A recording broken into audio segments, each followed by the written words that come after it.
Lord, turuan mo akong huwag gumanti sa mga nanakit sa akin. Panginoon, salamat sa lahat ng mga pagkakataon na ibinibigay niyo sa amin.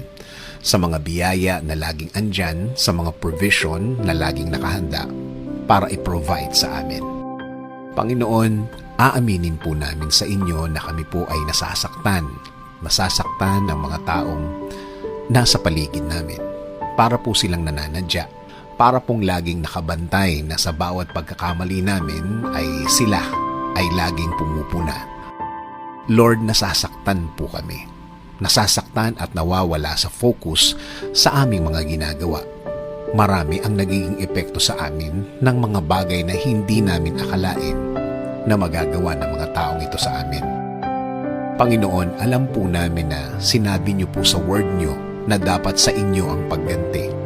Sa inyo po namin ibibigay kasama ang